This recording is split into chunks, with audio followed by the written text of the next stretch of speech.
Doctor M Thippeswamy, assistant professor, department of economics, government prestige college, Koratagere. ನಾನು ಪ್ರಸ್ತುತ ಆಯ್ಕೆ ಮಾಡಿಕೊಂಡಿರ್ತಕ್ಕಂಥ ವಿಷಯ ರಿವೀಲ್ಡ್ ಪ್ರಿಫರೆನ್ಸ್ ಥಿಯರಿ, ಅಭಿವ್ಯಕ್ತ ಒಲವಿನ ಸಿದ್ಧಾಂತ. ಅಭಿವ್ಯಕ್ತ ಒಲವಿನ ಸಿದ್ಧಾಂತವನ್ನು ಪ್ರಪ್ರಥಮ ಬಾರಿಗೆ ಪ್ರತಿಪಾದನೆ ಮಾಡಿರ್ತಕ್ಕಂಥ ಕೀರ್ತಿ ಪ್ರೊಫೆಸರ್ P.A. ಸ್ಯಾಮ್ಯುಯೆಲ್ಸನ್ ರವರಿಗೆ ಸಲ್ಲುತ್ತೆ. ನೋಡಿ, ಅನುಭೋಗಿಯ ವರ್ತನೆಗೆ ಸಂಬಂಧಪಟ್ಟಂತೆ ಪ್ರೊಫೆಸರ್ ಆಲ್ಫ್ರೆಡ್ ಮಾರ್ಷಲ್ ರವರು ಪ್ರತಿಪಾದನೆ ಮಾಡಿರ್ತಕ್ಕಂಥ ಸಂಖ್ಯಾಸೂಚಕ ದೃಷ್ಟಿಕೋನ ವಿಶ್ಲೇಷಣೆ, ಹಾಗೆಯೇ ಜೆಆರ್ಎಕ್ಸ್ ಮತ್ತು RJD ಎಲೆನ್ ರವರು ಪ್ರತಿಪಾದನೆ ಮಾಡಿರ್ತಕ್ಕಂಥ ಔದಾಸೀನ್ಯ ರೇಖಾ ವಿಶ್ಲೇಷಣೆಗಳು ಹಲವಾರು ದೋಷಗಳಿಂದ ಒಳಗೊಂಡಿರುವುದರಿಂದ ಈ ಒಂದು ಅನುಭೋಗಿಯ ವರ್ತನೆಗೆ ಸಂಬಂಧಪಟ್ಟಂತೆ ಪರ್ಯಾಯವಾಗಿರ್ತಕ್ಕಂಥ ವಿಶ್ಲೇಷಣೆಯನ್ನು ಅಸ್ತಿತ್ವಕ್ಕೆ ತಂದಿದ್ದಾರೆ ಅವರು ಪ್ರೊಫೆಸರ್ ಸ್ಯಾಮ್ಯುಯೆಲ್ಸನ್ ರವರು. P.A. Samuelsen provided this theory. It is an alternative theory to Marshallian utility analysis and JRX indifference curve analysis. Revealed preference theory is the third approach of demand curve. ಬೇಡಿಕೆ ರೇಖೆಗೆ ಸಂಬಂಧಪಟ್ಟಂತೆ ಇದು ಒಂದು third approach ಆಗಿದೆ. ಯಾವುದು? Revealed preference theory. According to revealed preference theory, consumer prefers any one of the combination of two goods when many combination of two goods are available in the market. ನೋಡಿ, ಅಭಿವ್ಯಕ್ತ ಒಲವಿನ ಸಿದ್ಧಾಂತವನ್ನು professor Samuelsen ಅವರು ಏನು ಪ್ರತಿಪಾದನೆ ಮಾಡಿದಾರಲ್ಲ, ಅದು ಯಾವ ಆಧಾರದ ಮೇಲೆ ಅದನ್ನು ಪ್ರತಿಪಾದನೆ ಮಾಡಿದ್ದಾರೆ ಅಂತಂದರೆ, ಅನುಭೋಗಿಯ ವರ್ತನೆಗೆ ಸಂಬಂಧಪಟ್ಟಂತೆ ಮಾರುಕಟ್ಟೆಯಲ್ಲಿ ವಾಸ್ತವಿಕ ಸ್ಥಿತಿಗತಿಗಳನ್ನು ಅಧ್ಯಯನ ಮಾಡಿ ಅದರ ಆಧಾರದ ಮೇಲೆ ಅಭಿವ್ಯಕ್ತ ಒಲವಿನ ಸಿದ್ಧಾಂತವನ್ನು ಪ್ರತಿಪಾದನೆ ಮಾಡಲಾಗಿದೆ. ಇಲ್ಲಿ ಎರಡು ಸರಕುಗಳಿಗೆ ಸಂಬಂಧಪಟ್ಟಂತೆ ವಿವಿಧ ಸಂಯೋಜನೆಗಳು ಅಸ್ತಿತ್ವದಲ್ಲಿದ್ದಂಥ ಸಂದರ್ಭದಲ್ಲಿ ಮಾರುಕಟ್ಟೆಯಲ್ಲಿ ಅನುಭೋಗಿ ಯಾವುದೋ ಒಂದು ಸಂಯೋಜನೆಯನ್ನು ಆಯ್ಕೆ ಮಾಡಿಕೊಳ್ತಾನೆ. ಅವನ ಆಯ್ಕೆಯು ಅವನ ಒಲವನ್ನು ವ್ಯಕ್ತಪಡಿಸುತ್ತದೆ. ಅವನ ಆಯ್ಕೆ ಅವನ ಒಲವನ್ನು ವ್ಯಕ್ತಪಡಿಸುತ್ತದೆ ಅಂತ ಹೇಳುತ್ತೆ ಅಭಿವ್ಯಕ್ತ ಒಲವಿನ ಸಿದ್ಧಾಂತ. We shall assume that there are two combinations A and B. The consumer may reveal his preference to combination A instead of B. He might have done this for two reasons. So one is combination of X may be if a lesser price than combination of B. Second one, even when the price of both the combination A and B is the same, he may choose combination A instead of B. ಇಲ್ಲಿ ಒಂದು ಕಲ್ಪನೆ ಅಥವಾ ಊಹೆ ಏನಂತಂದರೆ, ಮಾರುಕಟ್ಟೆಯಲ್ಲಿ ಎರಡು ಸರಕುಗಳಿಗೆ ಸಂಬಂಧಪಟ್ಟಿರ್ತಕ್ಕಂಥ ಎರಡು ಸಂಯೋಜನೆಗಳಿದ್ದಂಥ ಸಂದರ್ಭದಲ್ಲಿ ಅನುಭೋಗಿ ಎ ಸಂಯೋಜನೆಯನ್ನು ಬಿ ಸಂಯೋಜನೆ ಬದಲಿಗೆ ಆಯ್ಕೆ ಮಾಡ್ಕೊಳ್ತಾನೆ. ಎ ಸಂಯೋಜನೆ ಬಗ್ಗೆ ಅವನ ಆಯ್ಕೆಯನ್ನು ವ್ಯಕ್ತಪಡಿಸ್ತಾನೆ. ಅವನ ಆಯ್ಕೆ ಅವನ ಒಲವನ್ನು ವ್ಯಕ್ತಪಡಿಸುತ್ತೆ.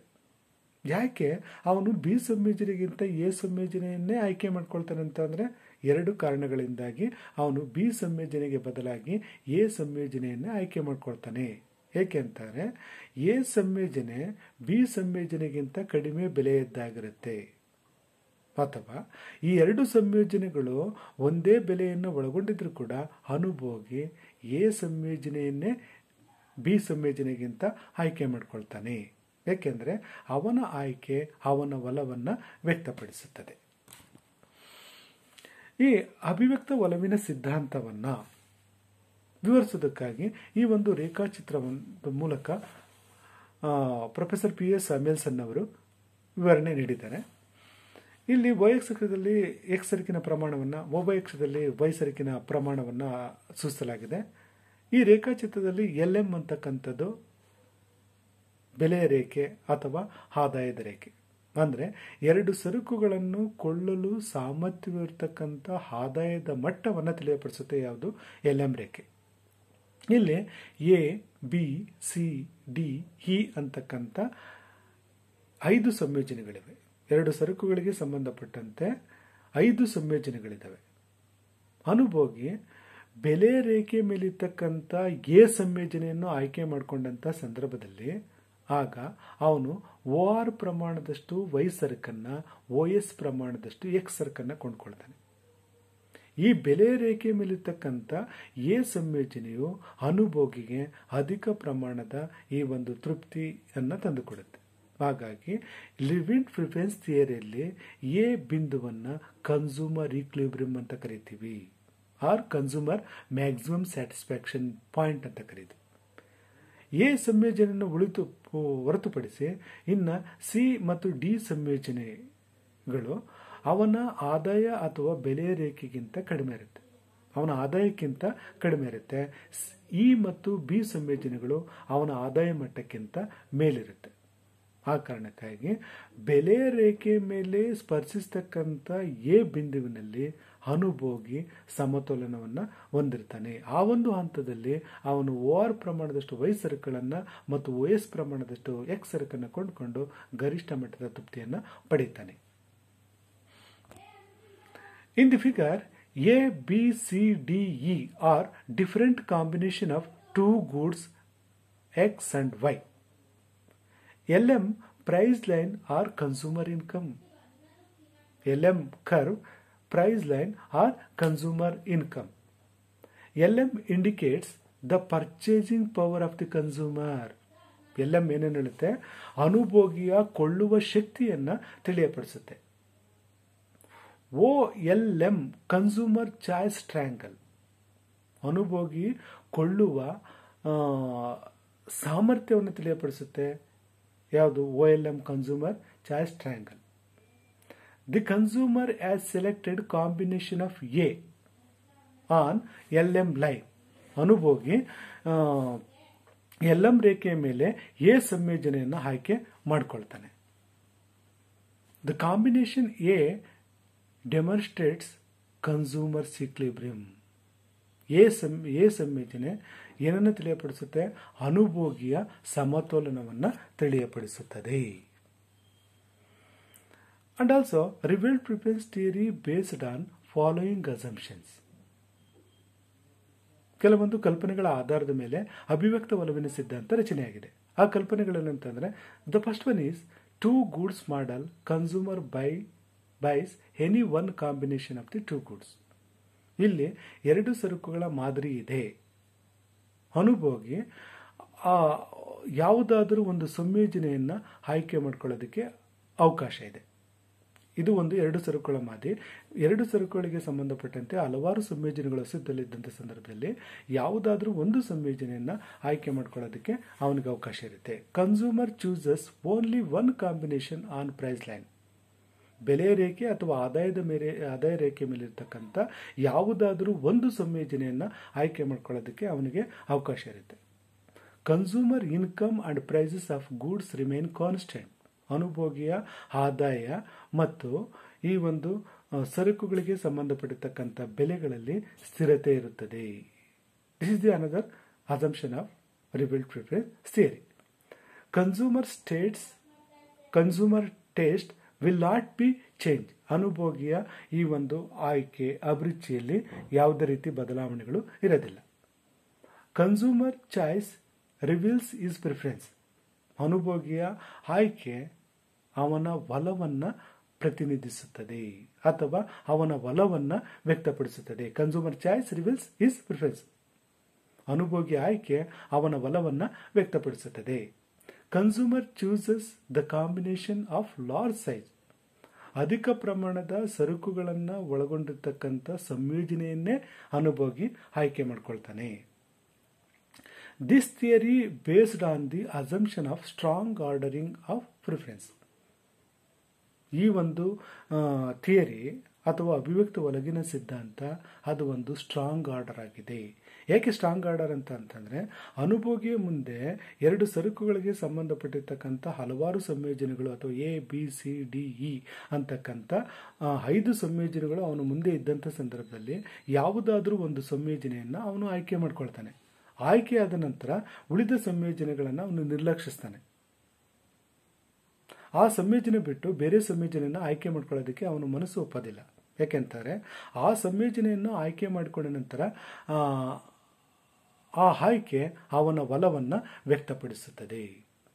ಅವನ ಆಯ್ಕೆ ಅವನ ಒಲವನ್ನು ವ್ಯಕ್ತಪಡಿಸುತ್ತದೆ. ಹಾಗಾಗಿ ಈ ಒಂದು ಅನಾಲಿಸಿಸ್ ಆರ್ ಅಭಿವ್ಯಕ್ತ ಒಲವಿನ ಸಿದ್ಧಾಂತ ಒಂದು ಸ್ಟ್ರಾಂಗ್ ಆರ್ಡರ್ ಥಿಯರಿಯಾಗಿದೆ. ಹಾಗೇನೆ consistency in consumer behaviour. Consistency in consumer behavior. This is the another assumption of revealed preference theory.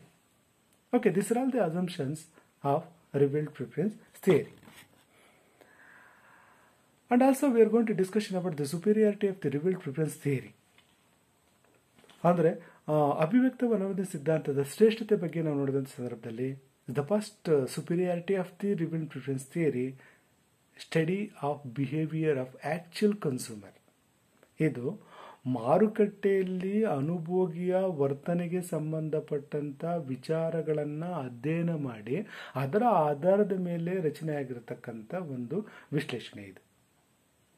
Okay, ಹಾಗೆ ಜೊತೆಗೆ it is one of the strong ordering. ಇದು ಒಂದು ಸ್ಟ್ರಾಂಗ್ ಆರ್ಡರಿಂಗ್ಗೆ ಸಂಬಂಧಪಟ್ಟಿರ್ತಕ್ಕಂಥ ಒಂದು ವಿಶ್ಲೇಷಣೆ. It is not a weak ordering, it is an strong ordering. ಅನುಭೋಗಿ ಎರಡು ಸರಕುಗಳಿಗೆ ಸಂಬಂಧಪಟ್ಟಂತೆ ವಿವಿಧ ಸಂಯೋಜನೆಗಳು ಅವನ ಮುಂದೆ ಇದ್ದಂಥ ಸಂದರ್ಭದಲ್ಲಿ ಯಾವುದಾದ್ರೂ ಒಂದು ಸಂಯೋಜನೆಯನ್ನು ಅವನು ಆಯ್ಕೆ ಮಾಡ್ಕೊಳ್ತಾನೆ.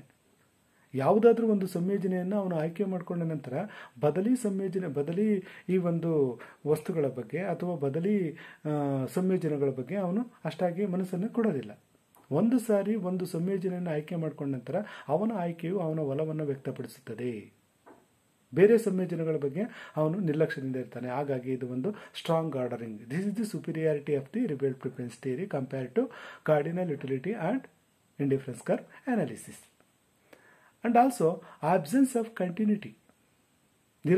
ನಿರಂತರತೆ ಅಂತಕ್ಕಂಥದ್ದು ಇರೋದಿಲ್ಲ. ಬಟ್ ಔದಾಸೀನ ರೇಖಾ ವಿಶ್ಲೇಷಣೆಯಲ್ಲಿ ನಿರಂತರತೆ ಇರುತ್ತೆ.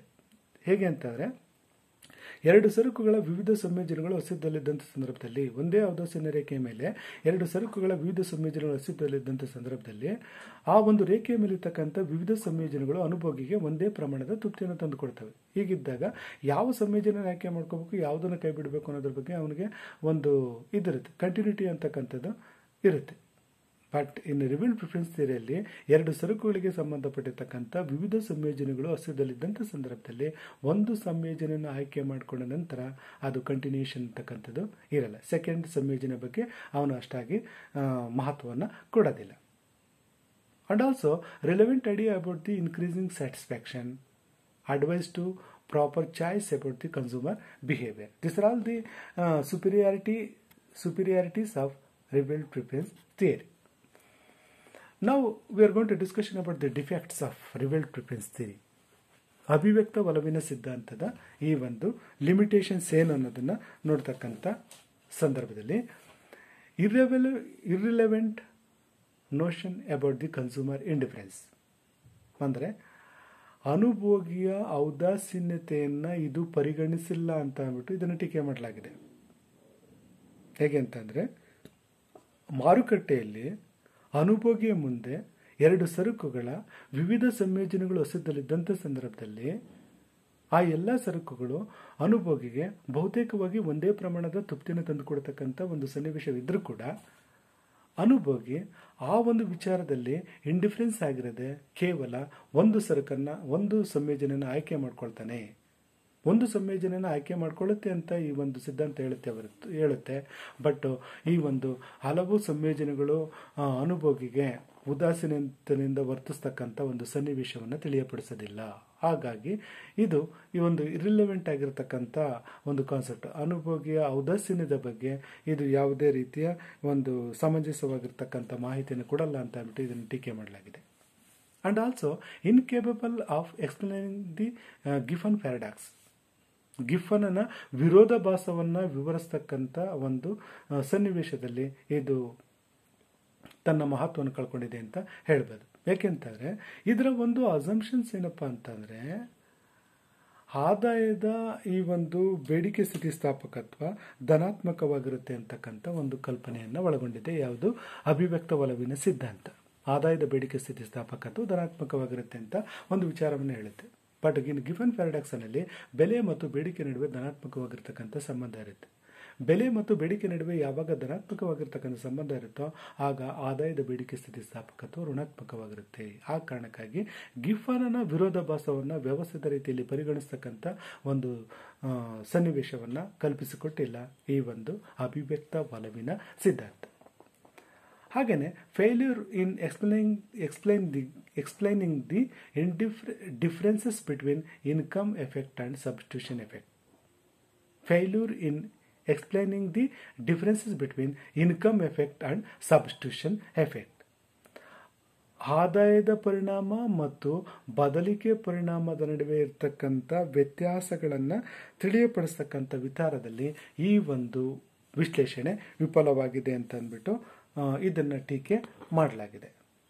So another defect we called it as a differences in choice indicating preferences. Difficulty, not A difference, difficulty in choice indicating preference. ಅಂದರೆ ಅನುಭೋಗಿ ಎಲ್ಲ ಸಂದರ್ಭದಲ್ಲೂ ವಿಚಾರವಂತನಾಗಿರೋದಕ್ಕೆ ಸಾಧ್ಯ ಇಲ್ಲ. ಅನುಭೋಗಿ ಎಲ್ಲ ಸಂದರ್ಭದಲ್ಲೂ ವಿಚಾರವಂತನಾಗಿ ವರ್ತಿಸೋದು ಕಷ್ಟವಾಗಿರೋದ್ರಿಂದ ಅವನ ಆಯ್ಕೆ ಅವನ ಒಲವನ್ನು ವ್ಯಕ್ತಪಡಿಸುತ್ತೆ ಅಂತ ಅಂದ್ಬಿಟ್ಟು ಎಲ್ಲ ಸಂದರ್ಭದಲ್ಲಿ ಹೇಳೋದಕ್ಕೆ ಸಾಧ್ಯ ಇಲ್ಲ. ಅನುಭೋಗಿ ಎಲ್ಲ ಸಂದರ್ಭದಲ್ಲೂ ವಿಚಾರವಂತನಾಗಿರೋದಕ್ಕೆ ಸಾಧ್ಯ ಇಲ್ಲ. ಆ ಕಾರಣಕ್ಕಾಗಿ ಅವನ ಆಯ್ಕೆ ಅವನ ಒಲವನ್ನು ವ್ಯಕ್ತಪಡಿಸುತ್ತೆ ಅಂತ ಅಂದ್ಬಿಟ್ಟು ಎಲ್ಲ ಸಂದರ್ಭದಲ್ಲಿ ಹೇಳೋದಕ್ಕೆ ಸಾಧ್ಯ ಇಲ್ಲ ಅಂತ ಅಂದ್ಬಿಟ್ಟು ಈ ಒಂದು ವಿಶ್ಲೇಷಣೆಯನ್ನು ಟೀಕೆ ಮಾಡಲಾಗಿದೆ. And also incapable of analyzing the market demand curve. ಇದು ಕೇವಲ ವೈಯಕ್ತಿಕ ಬೇಡಿಕೆ ರೇಖೆಯನ್ನು ವಿವರಿಸುತ್ತೆ ಹೊರತು ಒಟ್ಟಾರೆ ಜನಸಮುದಾಯದ ಮಾರುಕಟ್ಟೆ ಬೇಡಿಕೆ ರೇಖೆಯನ್ನು ವಿಶ್ಲೇಷಿಸುವುದಿಲ್ಲ ಅಂತ ಅಂದ್ಬಿಟ್ಟು ಇದು ಕೇವಲ ವೈಯಕ್ತಿಕವಾಗಿರ್ತಕ್ಕಂಥ ಬೇಡಿಕೆ ರೇಖೆಯನ್ನು ವಿಶ್ಲೇಷಿಸುತ್ತೆ, ಇದು ಅಷ್ಟೊಂದು ವ್ಯಾಪ್ತಿಯನ್ನು ಒಳಗೊಂಡಿಲ್ಲ ಅಂತ ಅಂದ್ಬಿಟ್ಟು ಈ ಒಂದು ವಿಶ್ಲೇಷಣೆಯನ್ನು ಟೀಕೆ ಮಾಡಲಾಗಿದೆ. ಹಾಗೆಯೇ failure to scientific analysis of the behaviour of actual consumer.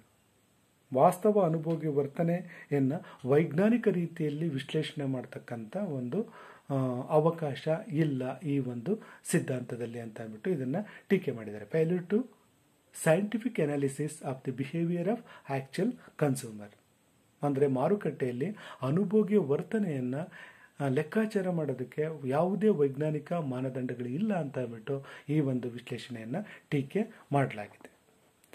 So ಹೀಗೆ ಸಂಖ್ಯಾಸೂಚಕ ತುಷ್ಟುಗುಣ ವಿಶ್ಲೇಷಣೆ ಮತ್ತು ಈ ಒಂದು ಔದಾಸೀನ್ಯ ರೇಖಾ ವಿಶ್ಲೇಷಣೆಯಲ್ಲಿರ್ತಕ್ಕಂಥ ಲೋಪದೋಷಗಳನ್ನು ಸರಿಪಡಿಸೋದಕ್ಕಾಗಿ ಪ್ರೊಫೆಸರ್ P.A. ಸ್ಯಾಮ್ಯುಯಲ್ಸನ್ ರವರು ಅಭಿವ್ಯಕ್ತ ಒಲವಿನ ಸಿದ್ಧಾಂತವನ್ನು ಪ್ರಸ್ತುತಪಡಿಸಿದ್ದಾರೆ. ಅಭಿವ್ಯಕ್ತ ಒಲವಿನ ಸಿದ್ಧಾಂತ ಅಂತಂದರೆ ಅನುಭೋಗಿಯ ಮುಂದೆ ಎರಡು ಸರಕುಗಳಿಗೆ ಸಂಬಂಧಪಟ್ಟಿರ್ತಕ್ಕಂಥ ಹಲವಾರು ಸಂಯೋಜನೆಗಳು ಅಸ್ತಿತ್ವದಲ್ಲಿದ್ದಂಥ ಸಂದರ್ಭದಲ್ಲಿ ಯಾವುದಾದ್ರೂ ಒಂದು ಸಂಯೋಜನೆಯನ್ನು ಅವನು ಆಯ್ಕೆ ಮಾಡ್ಕೊಳ್ತಾನೆ.